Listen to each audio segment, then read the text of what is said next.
फितरत ॾाढी हसीन आहे ऐं फितरती मंज़र बि ॾाढा स्वाभाविक थियनि था जिन खे ॾिसी माण्हू काइनाती हुस्न जी साराह ऐं वाखाण में अची थो वञे ऐं उहो चए थो त मां फितरती मनाज़रनि जो दिलकशी ऐं हुस्नाकी जो मज़ो पियो वठे ऐं पंहिंजी प्रीत ऐं पाबोअ जो इज़हार अहिड़े नमूने कयां जंहिंमें सूंहं बि सरस हुजे। ईअं ई शाइर बि जमालियाती ज़ौक़ रखनि था ऐं उहा बि पंहिंजी धरती पंहिंजे माण्हुनि उनजे मंज़रनि जी फितरतनि सां भरपूर जेके रंग आहिनि उनजी अकासी कंदा आहिनि। ऐं ईअं ई मूंखे बि कुझु सिटरूं ईअं ज़हन में अचनि थियूं पंहिंजे देश जे लाइ त पत्थर बि पंहिंजे देश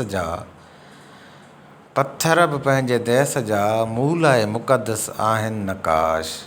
पत्थर बि पंहिंजे देश जा मूल ऐं मुक़दस आहिनि नकाश। माना पंहिंजे देश जूं जेके बि शयूं आहिनि उहे हूअं पत्थर बि कमाल जी शइ आहे। उन मां जेके ॿियूं धातू जुड़नि था शयूं ठहनि थियूं ऐं मार्केट वैल्यू बि उन्हनि जो आहे। पर हूअं आम तौर ते कॾहिं कॾहिं चयूं था पत्थरनि जी कहिड़ी जेका सभु अहमियत आहे या अफ़ादियत आहे या को उन्हनि जो कार्ज आहे। पर माण्हू उन अख सां ॾिसे त पंहिंजी धरती जा जेके पत्थर आहिनि न उहे बि दुनिया जे अज़ीम हीरनि जवाहरात खां वधीक मुल्ह आहिनि। ईअं सम्झो त उन्हनि जी का क़ीमत काथो किथे ई नथो सघिजे न, छो त धरती एॾी वसी आहे, एॾा वसी उनजा अर्ज़ियाती पहलू ऐं जाग्राफी उन जूं हदूं बि आहिनि।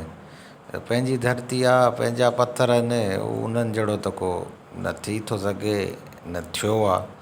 अहिड़ो हसीन मंज़र आहिनि, अची विया उहे क़ैद करे छॾियासीं।